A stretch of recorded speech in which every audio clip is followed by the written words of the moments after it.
Para sa mga hindi nagtatanong, ganito mag-breed ng beta.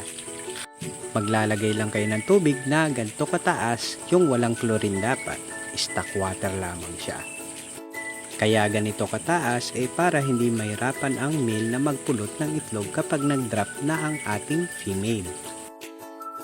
Pagkatapos ay kukuha kayo ng plastic ng yellow. Hahatiin natin ito ng kalahati lamang at lalagyan ng tape sa dulo. At ididikit natin dito para dito sila gumawa ng bubble nest. Yung mga male natin. Ayan. Kahit dyan na lang sa gilid, goods na yan. Kapag half mo nang ibibreed ninyo, medyo mataas ang tubig para hindi masyadong matamaan ng buntot nila yung mga egg at hindi magparahuhulog at hindi mapagod. At ito nga, may bata pang nanonood sa akin habang naglalagay ako nito. Gusto niya raw matuto mag-breed. Basta uulitin ko, stock water lang po ang gagamitin natin kapag sa isda, walang chlorine. Yun ang mahalaga doon.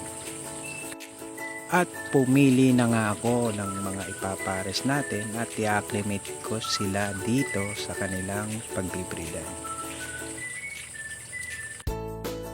At ang ibibreed ko nga ay 2 pares ng hook at 1 pares ng avatar. So ito na nga sila.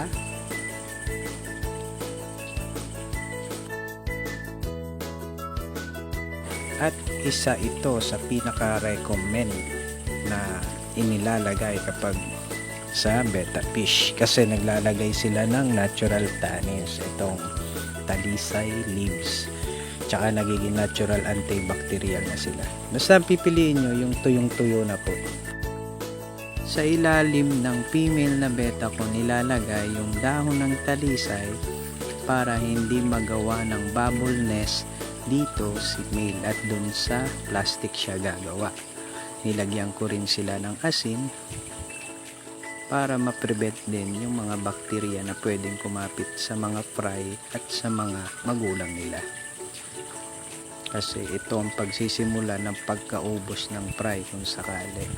So konti lang na asin para nagpiprito lang kayo ng itlog. Habang ina-acclimate ko pa yung male, tinakpan ko na muna sila para makapag-usap man lang. At ngayon, naka-check-in na sila. So, papakawalan ko na yung male para magpakitang gilas na sila dito sa ating mga female. Ayan, mga puming-pogi. So, makikita nyo dyan, naglalabas na ng tannins yung talisay natin kaagad.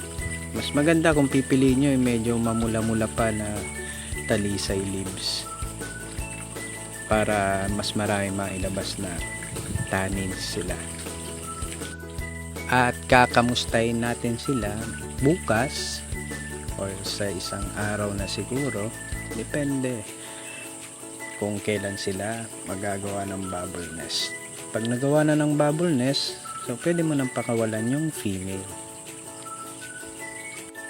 At eto na nga, may itlog na. So hindi ko na videohan yung pagpakawala ng female, pero kapag nangitlog na ang female, alisin na natin ang female para yung lalaki na mag-aalaga ng mga eggs nila.